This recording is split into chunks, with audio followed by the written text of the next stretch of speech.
In today's video, we're checking out a wonderful video lens from the folks over at Sirui.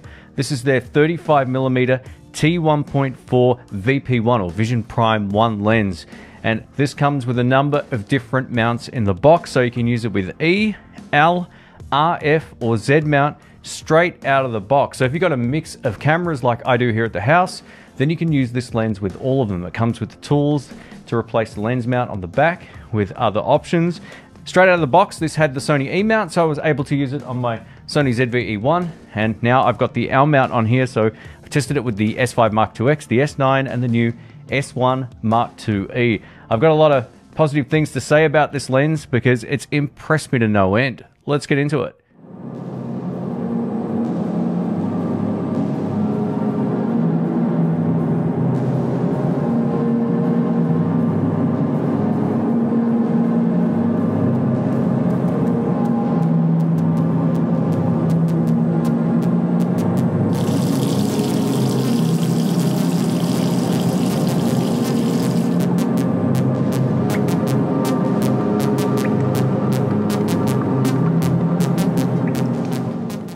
Welcome to the channel. My name's Shane. I hope you're doing well. In today's video, we're checking out the Vision Prime 1 Cine lens. This 35mm T1.4 has absolutely blown me away in terms of its optical quality. There's a few things about this that I really like. So I've tested this out in a number of different situations, and I've been shooting with it over the last 3 weeks. Not the kind of guy that just holds up a test chart in front of my face and gives you my opinion on it. I've actually tested this out with a range of different cameras in a range of different shooting scenarios. I've even used this Sirui lens in the studio, replacing the 35mm f1.8 that I always use in here. And I actually think this looks better. Although it is manual focus, which won't be for everybody in 2025. Everyone seems to love autofocus lenses. The optical quality of this really speaks for itself. And again, it's impressed me to no end for a range of different reasons. Let's talk about why this is such a great lens for video shooting, and then we'll get over to some of the specs. So the things I love about it: one, it has next to no focus breathing, or so low that I can't even see it. When you pull focus from minimum to infinity focus, on some lenses you'll see a zoom in and out on the side of frame.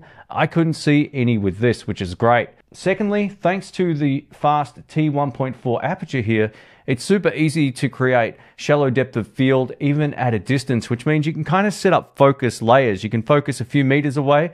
It will create subject separation from the background and foreground. Obviously, you can focus all the way to the background, but as you start pulling focus back, you'll see it definitively give you a sense of space a lot better than slower lenses. So if you're looking to get really premium background blur and subject separation, this is a great choice. The bokeh quality, or the out of focus area, looks really stunning. It's not too busy or anything like that. It actually renders a really smooth look. If you like to shoot video in a low lit situation, this would be an obvious choice thanks to the speed.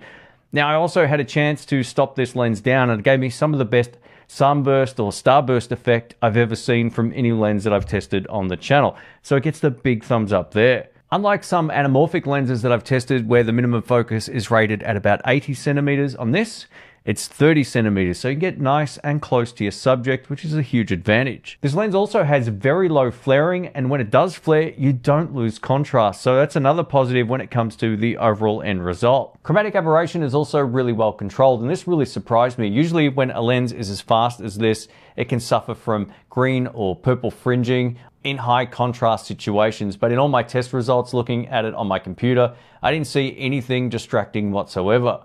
The only small drawback to this lens is if you're shooting wide open at T1.4, you will see vignetting in the corners, as you can see from this blue sky example. The handheld shooting experience overall with this lens is great. I love the feel of the focus ring. It has just the right amount of tension on here, and you're not going to accidentally knock it. Whereas on the aperture ring here, you can accidentally knock it if you're, say, pulling focus and you're not too cautious about where your hand is. So just keep that in mind. There's no way to kind of like lock the aperture ring in place. It's a nice smooth aperture turn here from T1.4 all the way down to T16. Now let's talk about the gimbal shooting experience. So I've got a DJI RS4. I tested this with the Lumix S5 Mark IIX and the S9, and the payload was fine. It also plugged in beautifully to the follow focus motor that I've got.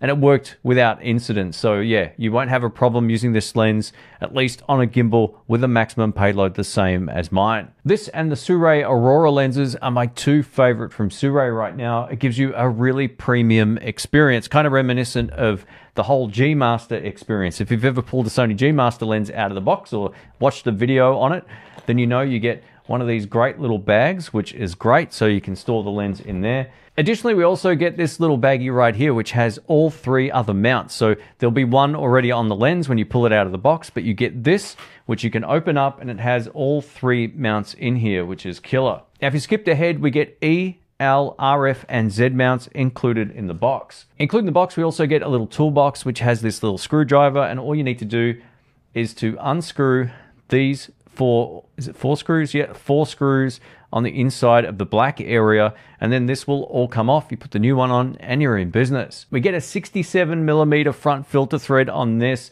which is pretty common. All of my ND filters pretty much 67mm, so they can go straight on the front of this. One of the things I was thinking about over the last few weeks is this will be the future of lenses. They make one lens, it gives you all the mounts you need, and if you're in a situation where you're shooting with multiple cameras, I think this is a no-brainer. Let us know what you think of this in the comment section. With the lens caps attached, this lens comes in at 619 grams, and I'll put the conversion into ounces or something on screen. Into American, I'll start saying, yeah, let's do that.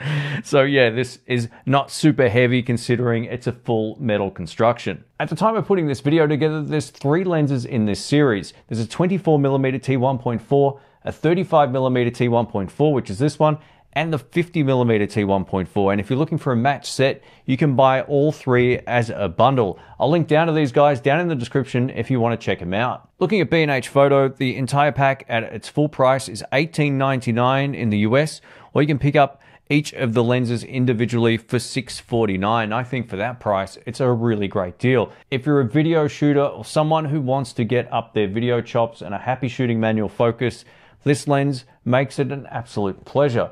Again, I've been using it for so many different types of scenarios so far, and I've found myself enjoying this more than any other lens I've tested in recent times. I love the fact that I can change mounts on this nice and quickly. I can use it with my Sony camera or use it with my Lumix camera, and I don't need to buy another lens. I think this will be the future for lenses like this moving forward. Well done, Sirui. Again, I'm going to put this in the best of 2025 on my end of year wrap up. This has been an absolute pleasure, and you're going to see it in this spot more moving forward. Thanks for watching.